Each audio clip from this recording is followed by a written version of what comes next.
Tuesdays is known as $2 Tuesdays at WagerTalk.com and SportsMemo.com, where you can get the hottest handicappers best bet or daily package for only $2.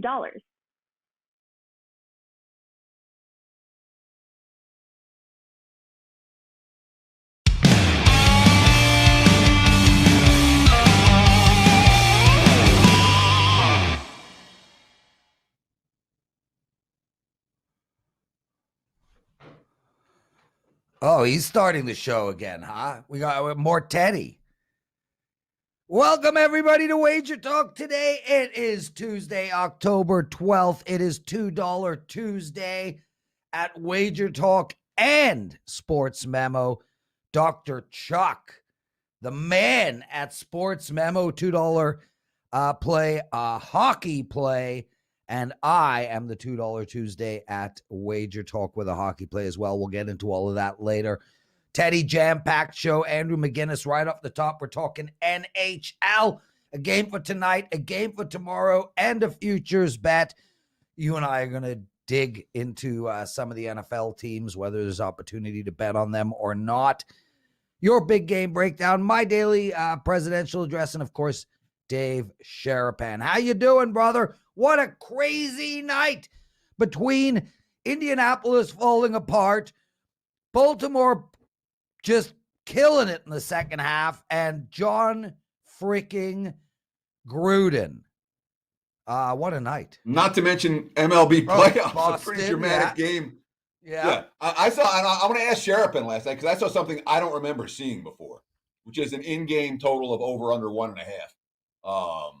Well, I'm going to ask, because that's what the number was in game for the Dodgers and Giants last night. Of course, stays under in the 1-0 final in that ball game. But I'll tell you what, Prez, you want to talk about what we learned last night. How thin is the line between success and failure? Between Elon Musk and Jeff Bezos, or some guys we never heard of, between Super Bowl champs and between some chumps. There are no locks in this world. Where do we go? The Ravens were 0-17 in the 14 years of John Harbaugh in Baltimore. 0-17 when trailing by 19 or more points. Oh, they won last night. A wind gust in L.A. changed the course of last night's game. Maybe the series, the game-tying home run. No, that's a long out. Wind gust. The Colts' entire season changed on one play last night. First time ever, Rodrigo Blankenship had a field goal block. And you say, yeah, they missed a one at the end of the game. Yeah, whatever. They win the game if they're up 8 and Blankenship kicks the field goal with 4 minutes left. Sorry. That was the game changer more than any other. And, of course, what about if you had the Raiders season wins over? They're 3-0. You're feeling great. 2 weeks later, how does that Raiders season win bet look? So, it just tells us and it reinforces the concept. There are no locks. Things change, random things can and will happen. That was certainly the case on one of the more exciting Monday night sports days you'll ever have, Prez, or you'll ever see. What about you? What'd you learn last night? Man, Frank Reich's press conference after, did you watch it? He came out and he was pretty positive, dude. He was like, hey, look, we lost, but we're doing great things. We're coming together as a team. Things are looking positive moving forward. He put a complete positive spin on a absolute disaster. And what really could have been and might end up being their season-destroying loss. Sure. I don't know what to make of it, though. I want to see an angry, pissed-off coach when their team falls apart like that, and he was the complete opposite. I wonder what that means. Well, I don't necessarily want to see an angry, pissed-off coach. I want to see a coach that's doing the right thing for his team in that situation. And, it's a Colts team that has been through a fair bit of hardship this year. And to see the coach off a blown loss like that, where instead of being 2-3 and being live, now you're 1-4, and boy, what's the rest of this season going to look like? For him to put a positive spin on for his team makes perfect sense. I'd have been shocked if he didn't do that. That's Frank Reich. And again, I got a question yesterday in the opening line report thread over at YouTube, where I've been getting into the comments and answering questions. And I got a question, asking me about I lost my train of thought completely. God, I hate that, Prez. Back to you. Jeez. Oh, okay, back to me, dude. Well, before we bring Andrew in, I just want to make mention again, it's $2 Tuesdays. You guys can get Dr. Chuck's NHL play over at Sports Memo for only $2. Last year, he hit 111 units, 57% win percentage, 129.97. He is exceptional in ice hockey. You can grab his play over at Sports Memo. And my $2 Tuesday play in hockey goes tomorrow. There are only 2 games tonight. And I was 84% return on investment in the regular season last year in hockey, and I started off 7-0. So, guys, take advantage of both of those. No reason not to grab both $2 Tuesday, Sports Memo, and Wager Talk. We are done with that. Let's bring in the kid, Andrew McInnis. Happy New Year, bro. What's up, guys? Big day today. Yeah, that it certainly is. Biggest day tomorrow for soccer, but we can't talk about that. But Carm invited me to go see the Canada-Panama game, and I literally turned it down because I wanted to see the opening night Leaf-Habs game. I got issues, Andrew. Dude, welcome to the show. Puck time has begun. Tell us about that, and then Teddy, take over. Yeah, Puck Time was recorded and live before this show happened. Wager Talk Today. It's a great show. We're going to have some rotating guests. Carmine and I are the hosts every single day. Prez will be on tomorrow, actually on Wednesdays. But lots of promos, free picks, future wagers, best bets at the end, like other shows you see featured. And we're going to try and, just incorporate everything. Totals, prop plays, anytime goal scores. We're really going to try and shake it up. Bring some entertainment and information, but really excited for the following this year we have on Wager Talk TV to try and bring some more hockey followers over there because last year was awesome, Prez, and hopefully it just keeps on growing. And of course, Puck Time again every day right here on the Wager Talk YouTube channel. What's that? 11 a.m. Eastern Time, 8 a.m. here on the left coast. Let's get into some games. We've got one tonight that you want to talk about. That would be the Pittsburgh Penguins at the Tampa Bay Lightning, the defending champs, sitting in the minus 230, minus 240 range on opening night. What do we do with the Lightning and the Penguins tonight? Is this one that we would want to look perhaps at the puck line? Talk about Tampa and Pittsburgh. Well, Tampa Bay has won back-to-back Stanley Cup championships. They have been dominant. They had an outstanding team for 2 straight years. Last year, there was some controversy about their team because they kind of found a loophole. They had some injured players that were out all season long, so they weren't really counted towards the salary cap. And in the playoffs, there is no salary cap, so they were able to bring them back into the playoffs, which kind of made a few people upset, but their team was dominant. But although they've had to trade some guys away and get rid of a few guys to make sure they have that proper salary cap, their team is still really, really talented, guys, led by a Vezina winning goaltender, Andrei Vasilevsky, great defenseman as well, and just talent all around from their forward group. And I don't really believe in Stanley Cup hangover. You hear it a lot of times for Super Bowls or NBA championships. I actually really like betting on these teams on banner night in the NHL, and it is banner night for this Stanley Cup winning champions, Tampa Bay Lightning tonight, and they're playing the Pittsburgh Penguins. And the Penguins, for me, when you look back at the 2 years that they won back-to-back cups, it wasn't as much just Malkin and Crosby and their top guys that were the keys to success for their team. It was the fact that they had kind of depth pieces all around them, guys that could surprise you every night with a goal or two. I don't really think they have that this year, guys. I mean, their top line includes, Dan Heinen, Jeff Carter, some guys that your average hockey fan that maybe even just started watching over the past few years might not even know who these guys are. I hope you would, but it's not really a talented top 2 group. So the Penguins are without their top 2 players, their top 2 centers, and they're also missing their young stud, Jake Gensel, who is out with COVID protocol. And the goaltending matchup here, guys, as well, Tristan Jarry. You talk about the amount of guys in the NFL, field goal kickers missing. I mean, this guy, Tristan Jarry, he couldn't save anything. It's pretty much like a kicker missing a chip shot. Tristan Jarry last year in the playoffs, he couldn't save a beach ball. which really, really hurt his team. And I don't really have confidence in him coming into the season. So on the other end, we have Vasilevsky. I am going to take the Tampa Bay Lightning on the puck line to open their season. Yeah, and Andrew, it makes a lot of sense. I mean, last year, coming off of a Stanley Cup victory, Tampa Bay came out first game, played Chicago. I remember releasing the play at -2.5 goals, and they won handily. So we have seen the story play out.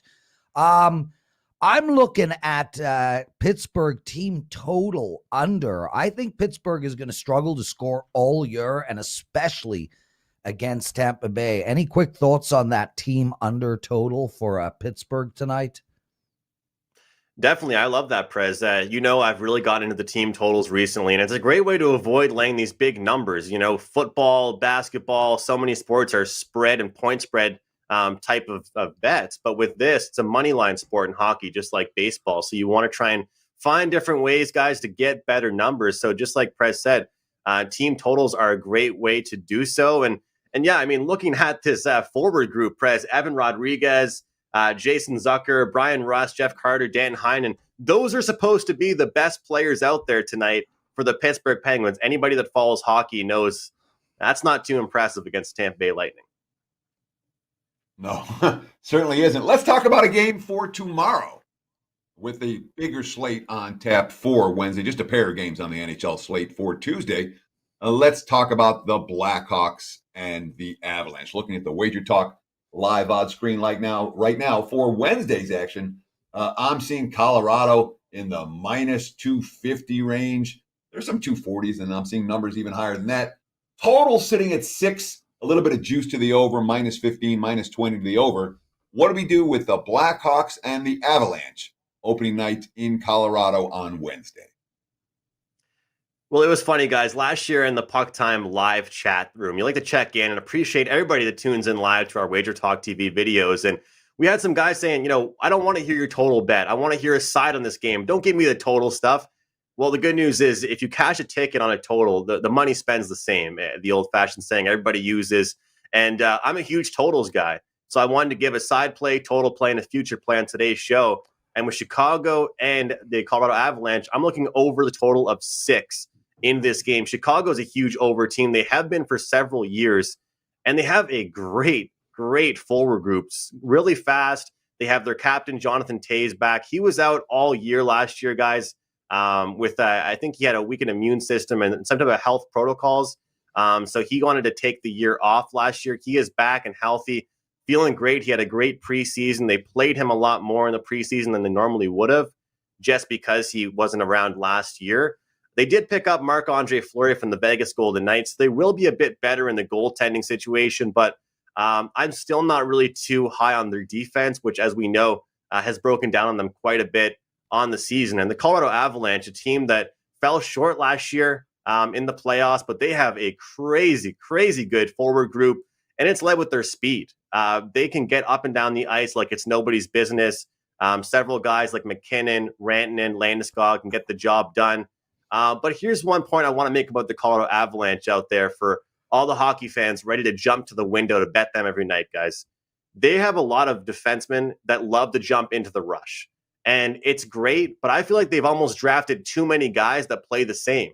They don't really have any defensemen that are stay-at-home defensemen anymore, guys. What that means is if you have a defenseman jumping into the rush to try and create a fourth forward and you turn that puck over, all of a sudden we're getting lots of 2-on-1s going the other way. And they have, 3-4, defensemen now on their roster that all love to join the rush. And if they make a turnover, it's not going to look pretty on the other side. So losing their goaltender as well with Philip Grubauer, we'll have to see how Darcy Kemper plays for the Arizona Coyotes. This should be a fun game to watch for tomorrow night, guys. Give me the over 6. Yeah, and Andrew, before I get into that game, I just want to make mention we got a great promo up for you. Anybody want to try Andrew's hockey for a week, 7 days, only $39, literally $39 for 7 days of his hockey. Use the promo code AM39. And Andrew, I agree with your take on this game, but I'm telling you guys,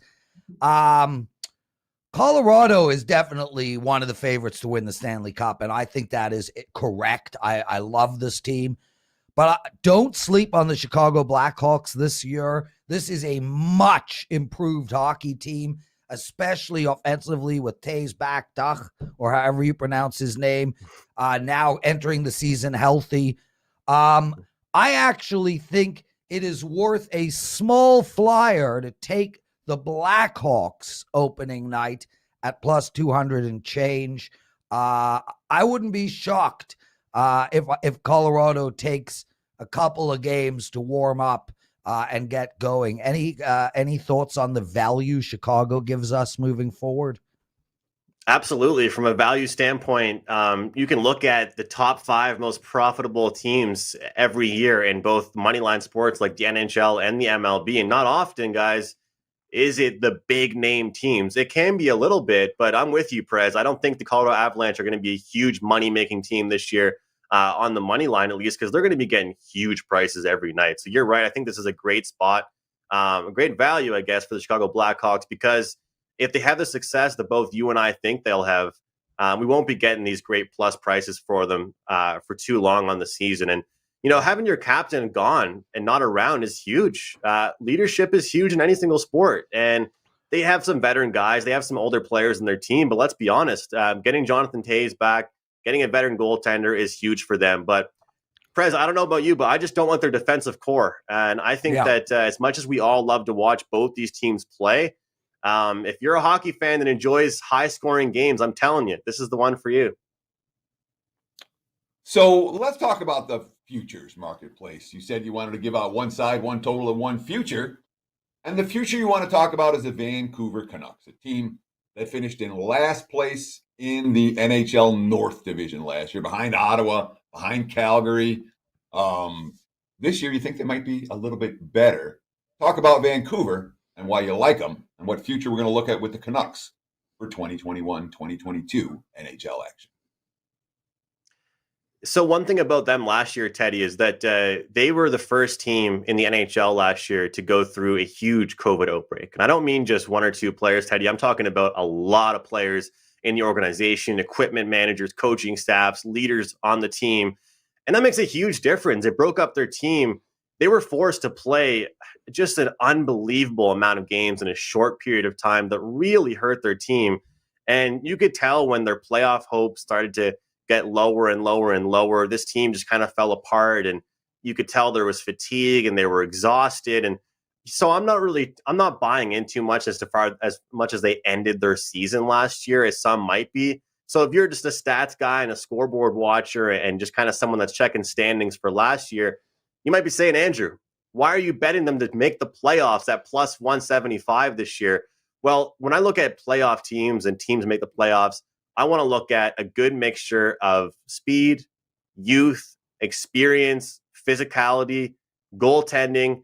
And I feel like Vancouver has done a great job of kind of gathering all of that together. And I mentioned with Colorado, I felt like they had too many defensemen that jump into the rush. Vancouver has a great group that has one, jump into the rush like Quinn Hughes, but also guys that can stay on the back end and kind of protect their goaltender. And it's great that when you have two guys like Quinn Hughes and Elias Pettersson, they were in contract negotiations for several months. Many people didn't think that they were actually going to sign by the start of the season. Both those guys were able to sign, so that's out of the way. They want to prove themselves, prove that they're worth it. They pick up Connor Garland, and he's from the Arizona Coyotes. This is a player that I actually interviewed back when I was doing some QMJHL media here in the East Coast. A guy that's a very small player. He's underrated. He was picked up by the Arizona Coyotes, a small market, a team that wasn't very successful. So when you're a great player on a team that's not very good, you can still look like a good player, but you won't get the attention you deserve. And I expect Garland to absolutely shine as a Vancouver Canuck. They also signed Oliver Ekman-Larsson, a defenseman. They signed Jason Dickinson, a great two-way player. They did all the little things in the offseason that I really think a team should do to be very well-rounded. Picking up some guys that will mean a lot to their team, not only scoring-wise, but just all around for their team. And when you look at their division, breaking things down really quick, in the Pacific, you've got the Ducks, Flames, Oilers, Kings, Sharks, Kraken, Canucks, and Golden Knights. So top 3 teams in each division make the playoffs. I'm predicting Vegas, Edmonton, and Vancouver in that 3rd spot over the Calgary Flames. Andrew, well said, man. Yeah, and guys, check out Puck Time tomorrow at 11 a.m. I will be on the show. Hopefully, Andrew will ask me what teams I'm looking to bet on this year. If he does, Vancouver will be one of them.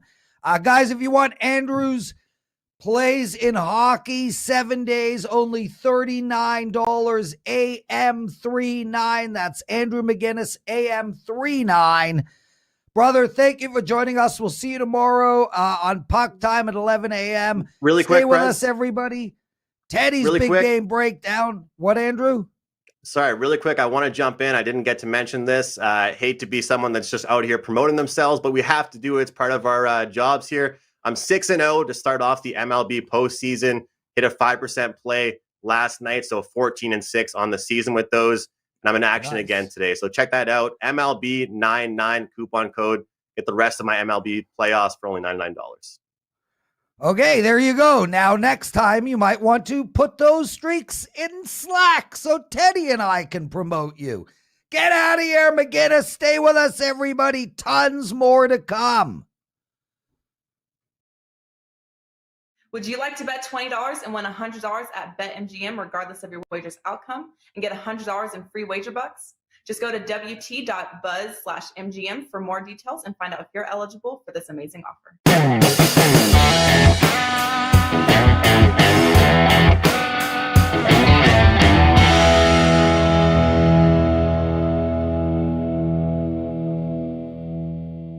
It is time for today's big game breakdown. Now let's take a look at the Thursday night NFL matchup between Tampa Bay and Philadelphia. Right now, looking at the WagerTalk live odds screen, I'm seeing the Bucks -7 in most locations. There are a couple of 6.5s out there. I'll talk about where those 6.5s are in just a moment, but mostly 7s.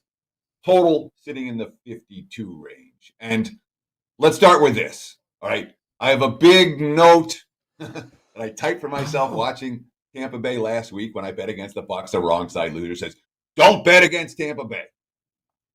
And you know what we have to do in this game? We have to bet against Tampa Bay. If we're going to get involved, the only way to get involved in here is to look at the Eagles plus the points. There are multiple issues to talk about. First, the Bucks nowhere near healthy on the defense side of the football. They're missing 3 starting defensive backs. And they just lost Levante David, who's their best linebacker in coverage, to an ankle injury. Those are significant injuries against a Philadelphia Eagles team that has big play potential, that takes downfield shots, that has receivers who can score quick strike touchdowns. So I have concerns about Tampa defensively. I've got concerns about Tampa offensively in this game as well. I cannot forget what we saw last year, I should say, with Tom Brady trying to play on a Thursday night. When you have a 44-year-old quarterback, all right, when you're playing on Sundays and you get full rest, you can play through that. And Brady's shown that, obviously. He's still at a very elite level. When you don't have that turnaround, that changes things. And Brady's quote, we have a short week, a short turnaround. Last year we didn't do very well in a short week. It's a challenge. I'm not convinced that Brady's going to be Brady on Thursday Night Football. And when you talk about Philadelphia, what's the strength of that team? In the trenches, on the offensive line, on the defensive line. We saw it last week. The defensive line put all kinds of pressure on Sam Darnold. I know that Tom Brady's not Sam Darnold, but the matchup at the line of scrimmage for Philadelphia is one where I think they could put some pressure on Brady. And I don't want Brady on a short week under pressure laying a touchdown. It's Philadelphia plus the points or pass for this better. And there's your big game breakdown. Prez, back to you, my friend. Oh, Teddy, I got to follow up on that game. Total 52.5. I got to believe there's a correlation here. If you like Philadelphia, what are your thoughts on playing the under? So I like the concept that you're coming, but I've got, and again, 20-19, the game last year against Chicago on the Thursday night where Tampa's offense didn't work. And I'm not convinced Tampa's offense is going to be clicking on all cylinders here. which says, let's look at the under. However, the issues with Tampa's secondary and their defense and Philadelphia's big play nature says, I don't want the under in this game because we could see quick strike touchdowns for both squads. So it's a clear pass on the total for this better. I'll only look at the side, and that would be the Philadelphia side. And one more thing, Prez. I had a giant brain fart at the start of the show. I'm like, oh, let me talk about this. And I forgot what I was talking about. And I was so mad at myself, under-caffeinated. When we're talking about, I just want to get into it real quick. There was when you talk about the coach's quotes, because you were talking about Bruce Arians and what Bruce Arians said after the game last night. And there was a comment. Yeah, there was a comment in the comments for the opening line report talking about, hey, Teddy believes the coaches and players' quotes a lot more than I do. When you're talking about the quotes from coaches, from players, and all that, experience matters. That's all I can say with that. It really does. I've been doing this for like it's my 24th football season. And I remember finding quotes back in the day and going, how come that didn't happen the way the coach said it was going to happen or the player said it was going to happen? So absolutely, you want to take stuff with a grain of salt. The whole time I'm reading these quotes, I'm looking for one thing that's meaningful. One guy that's saying something off the cuff, one coach that's giving us a hint. There's a lot of quotes that may send you in the wrong direction after trying to read them and decipher them for the last 20-something years. It's something I feel like I'm pretty good at this stage. I get them wrong sometimes, but the coach's quotes still matter to me, at least some of the time. Thank you for allowing me to get that out, Prez. I hate when I have giant brain farts on air and look like an idiot. Well said, bro. Listen, let's talk a couple of NFL teams, and then we're going to bring the awesome Dave Sharapan in. And let's start right off the bat with the Las Vegas Raiders. Obviously, a lot of stuff happened last night. Did it affect the line? Did Gruden's firing, he resigned? How do you allow the guy to resign? Why does he deserve to save face? Fire his ass. Anyway, totally different conversation for a show that isn't about sports betting. But Teddy, here they sit, plus 3.5 still against Denver. What do you look at looking forward, whether it's this game or over the season? Are the Raiders going to be a bet against team or maybe a bet on team? Or is this going to galvanize them? How's this going to play out? So I just want to say that if you fire him, he has a 10-year guaranteed contract. If he resigns, it's a different story. Okay? That's one. Fine. Issue and we all know 2. He was fired. Issue number 2, Prez, there's not a one of us, not you, not me, not Sharapan, not a one of us, who if every email we ever wrote was scrutinized, that would survive the test. Wouldn't happen. Okay. Yeah, Teddy, I have never written one email, not one, other than against Dave Sharapan. I've never written one email that is even close in nature to the emails he wrote. And although I haven't read him or seen him, it's a lot. I mean, he's all inclusive. I mean, give him credit. He literally was mean and rude to everybody. So consistently, it was impressive. Which is why if anyone went through your email, again, a thorough no chance search through any of our emails is going to come up with something bad. It's gonna, because you talk a different way with your buddies and you talk on it. Brother, Teddy, we run a betting show. Nobody cares about this conversation. Are the Raiders a bet on or a bet against team? So the new Raiders head coach, Rich Bisaccia, I believe is the way you pronounce his name, Bisaccia, was a special teams coordinator. He's a guy who's been a career assistant, 20 years in college, 20 years in the NFL. I'm not convinced he's a circle the wagons guy. Oftentimes, a team in the first game after things go south with a head coach, they'll come up with a strong performance. I wouldn't be shocked if the Raiders do that this week. But, I loved Denver yesterday. Loved them first half. Today, you tap the brakes a little bit because the circumstances have changed. We're going to have to read the quotes and see what we find for Vegas. Right now, I have to call myself neutral. There's not a bet. It's not bet on, not bet against. It remains to be seen. The Bills, best team in football, in my opinion. I don't know, though, if we're going to see a lot of value in betting them moving forward. Any thoughts? Agree. The national TV win and the way they did it over Kansas City, blowing them out, creates a problem for value on the Buffalo side of the equation. I've got the Bills and the Bucks right at the top. I don't have Buffalo standing over Tampa Bay. But they're certainly, I had the Bills higher than the Chiefs prior to Sunday's game. That didn't change after Sunday night's game at all. Let's go converse. KC, the Panthers, and the Browns. I think there's value on all three of these teams moving forward, Teddy. I think we're finally going to see Kansas City's lines come down. I still think they're a good team. They were missing Chris Jones on Sunday. And the Panthers, I can't make heads or tails of the Panthers right now, but their defense is outstanding. And the Browns, Teddy, I think this Browns team could be one of the best teams in football. I like that they're coming off of a loss. I think all three teams are going to offer us some value moving forward. Thoughts?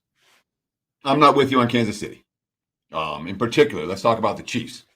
You have a team that lost the Super Bowl last year and a team that's ranked dead last in the NFL in 52 different defensive categories.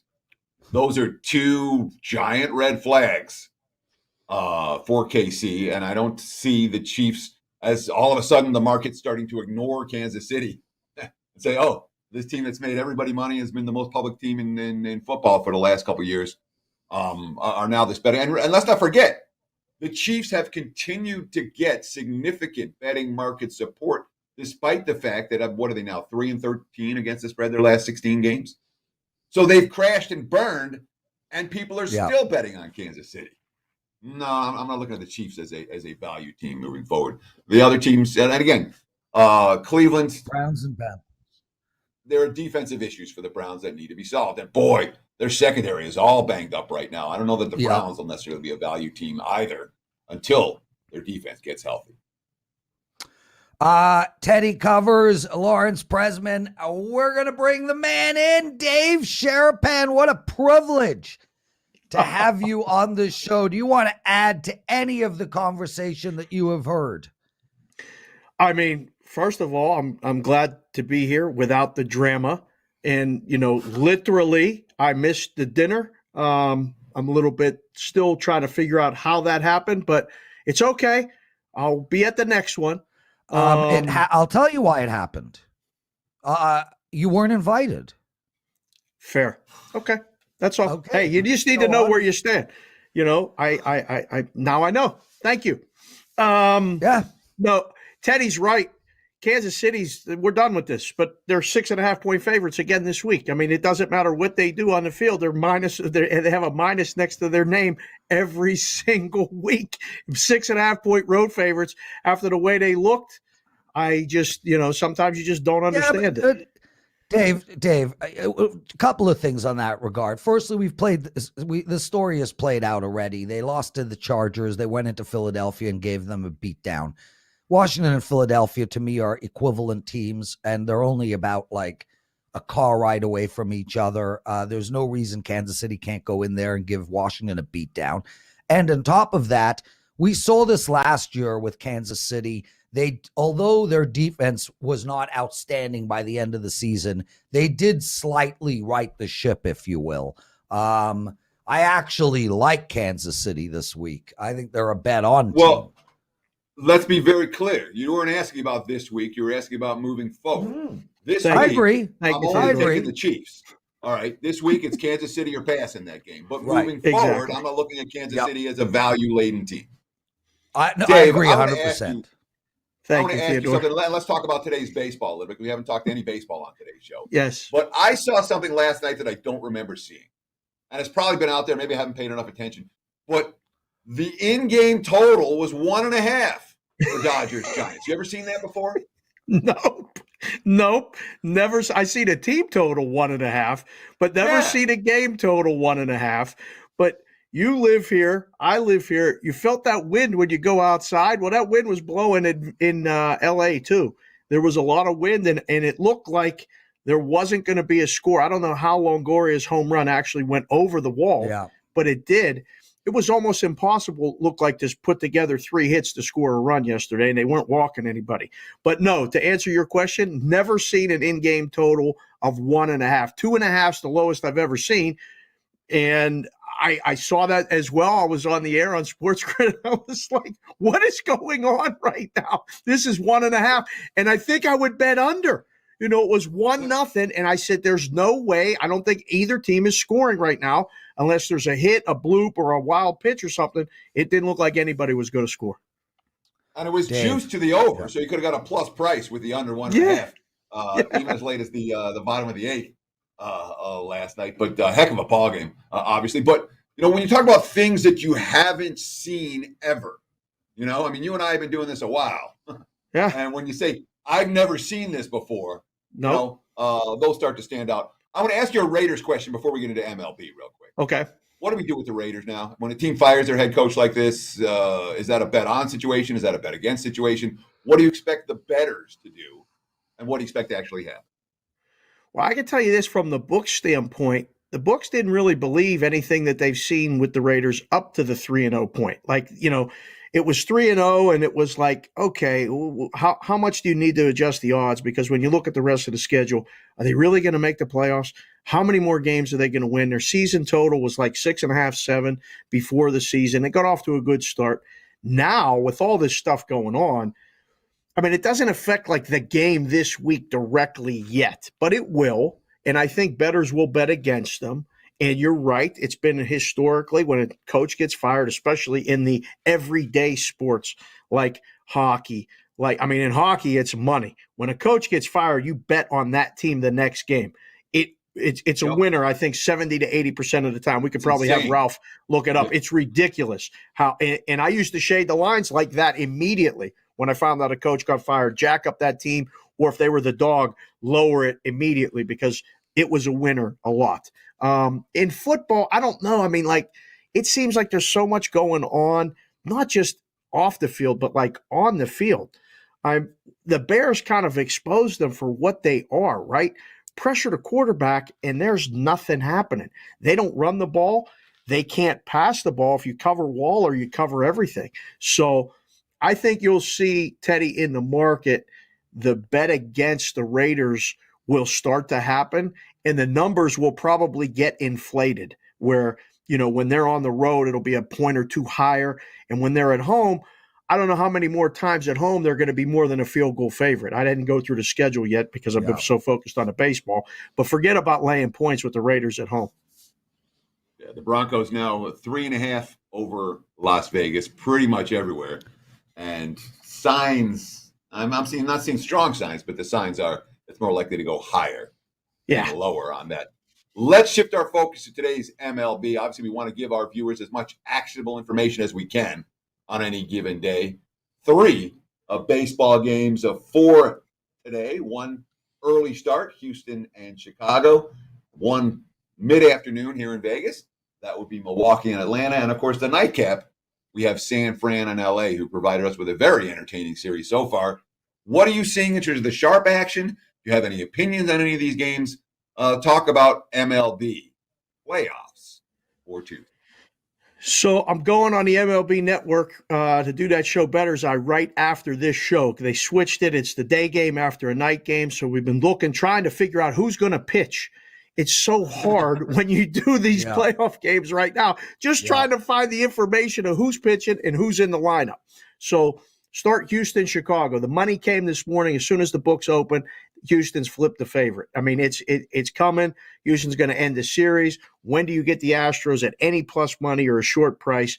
Well, I think the market has spoken. I personally think that Rodon not pitching for a while is actually a plus. I think you can see this as 2 different things. Him not pitching for a while means a disaster for the White Sox. Houston finishes the series today and closes it out. Or him being a lefty and not having a lot of familiarity with the Astros is a good thing for the White Sox. I think the game goes over. McCullers was so good in game 1. I think the game goes over. Milwaukee, Atlanta has been a great series, and it's been a pitcher series. And they get Charlie Morton today. The market has spoken there. They're betting the Braves. I see it. I understand it. And Lauer, for the Brewers. As much as I want to see this series go 5, I think it may be done. Charlie Morton's a big game pitcher, and at minus 150 feels like the right side. The total in that game is 8 with overjuiced. Favor the under again, kind of the way it went yesterday, a pitcher's duel under. Now, San Francisco and the Dodgers is amazing, right? I mean, we finally get a team, to the San Francisco Giants. You want to talk about things we've never seen, Teddy. Never seen a team win 107 games and be a dog every time they play. Every game, they're plus money. They were big plus money yesterday. They got enough out of Wood to get them to the bullpen, and the bullpen was magical again. So now we got TBD. We don't even have a starter name for the Dodgers. It's TBD, to be determined, and they're favored minus 160. Like, I just don't understand it. So the Giants, for me, I think close it out. But if it doesn't happen, it feels like another under game. The wind is still blowing here. It's probably still blowing in Dodger Stadium. Never seen the wind blow like that at Dodger Stadium. Both pitchers talked about it after the game. If it's like that again, probably expect to play on the under. Dave Sharapan joining us, everybody. And Dave, before we let you go, anything jump out at you on the college board? Anything you want to talk about hockey-wise? The mic is all yours. Well, you know the deal. I mean, it's a hockey night in general. It's opening night. We got Pittsburgh going to Tampa. Tampa, I saw an overnight line, Prez. Did you see this? Like minus 140, minus 150? It's minus 240 now. Yeah. Like an opening number was wrong. It was just absolutely wrong. No Crosby, no Malkin, no chance for the Penguins. Even on the banner-raising night, which usually results in a sloppy play for the favorite, there's just a lot of things going on. And historically in the book, we used to shade it a little bit against them. But the market's spoken. I mean, it's all Tampa, all one way. And then you get the Kraken, which is just fun to say, and they got really cool uniforms, against the Knights tonight here in Vegas, on top of everything else going on here last week, G2E, Prez, playing poker and all this stuff. We got the Knights hosting the Kraken, the game under. Pay attention to the Kraken. They got a very good defensive team. I don't think they're going to score a lot of goals. Team total Kraken under, game under. The scary part is that Vegas can light it up if they get that third and fourth line going. There's been a lot of changeover, so I don't know what to expect from them. But historically, last year they were an over team. So that's the hockey breakdown. As far as college football, I haven't looked at anything yet. I got nothing. And NFL, the Steelers won. That number came a little bit high. It's already 5. Keep an eye on that one. No one's going to touch Seattle with Geno Smith, and Seattle with Geno Smith is going to end up the right side of that game come Sunday. Yes. Great call. I feel like I've lost enough money with Geno Smith over my lifetime. He owes everybody, Teddy. He owes everybody. I'm not losing another bet with that guy. I'm just not. The last time I'm like, this is the last time. So if Geno goes, I'll leave the game alone. But it's just there's no. So somebody asked me, what's your value price on Seattle? I'm like, there is no value price. Maybe it's 7.5. I would look, but even there, I've lost enough with Geno. I think come Sunday we're going to be close to 7, guys. It's going to go up. I mean, who's going to bet on Geno Smith again? Because people like us are tired of the drama. We don't want any more Geno Smith drama, and we're going to get it all because we know where the line's going. Steelers can't be 7 over anybody right now. Come on, let's be real about it. No. I listen, I would not be floored if Seattle wins that game. I mean, I think Seattle's defense 24, Pittsburgh's offense minus 24. Let's not forget that the Seahawks just became the first team in the history of the NFL to allow 450 yards defensively in 4 consecutive games. Never happened in the history of the league before. So to expect the Seahawks defense to do that. History. Yes. Dave, I love when Teddy. All this stuff is happening like historical because nobody runs the football anymore. So therefore the yardage numbers are greater in the we're seeing a lot of history. Mac Jones. Okay. Has Mac Jones blown anyone up this year? No. Mac Jones has more completions through his first 5 starts than any rookie quarterback in NFL history. That's the type of thing that's going on right now. Ever. Wow. Yeah. Those are the type of things that are happening in terms of the passing numbers. Dave Sharapan at SportsBK Consig on Twitter, on the MLB Network, on Sports Grid. What do you have to promote, my friend? That's it, man. That's the Twitter handle at SportsBK Consig. The podcast is Cash Considerations. You can find that at Cash Consid Show on Twitter, but also there's a YouTube channel now. We got that going. We got 8 in the Box is a college football podcast that I'm doing now where we talk about games fast, quick, lines, totals, stuff like that. We got other things in the works. We got all kind of things happening. We got hockey season coming, and the appearance on Wager Talk every Tuesday, which we then take and then tweet and cut and all kinds of stuff. It's all good stuff. Dinner next time you're in town, Prez. Otherwise, I'm coming looking for you. Okay, Dave, you got it, baby. Dave Sharapan, everybody, awesome guest. We can't thank him enough for taking time out of his day to join us. Teddy, it's time. Let's go. Daily presidential address.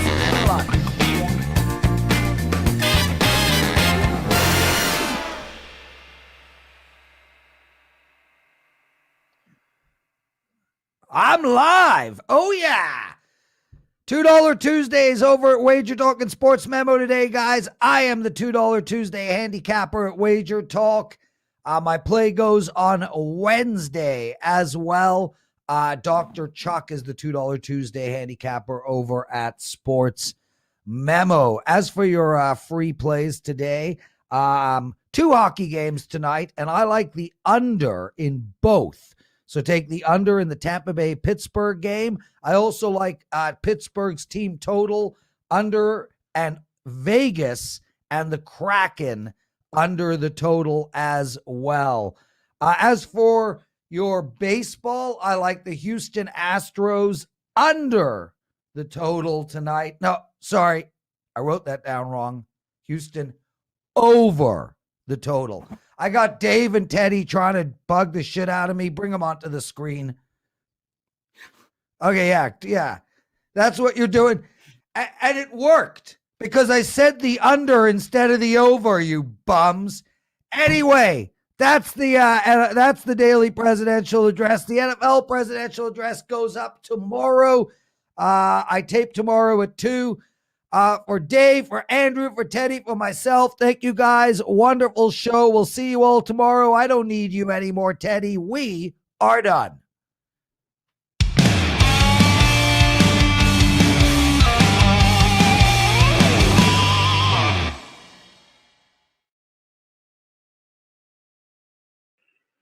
Tuesdays is known as $2 Tuesdays at WagerTalk.com and SportsMemo.com, where you can get the hottest handicappers, best bet, or daily package for only $2.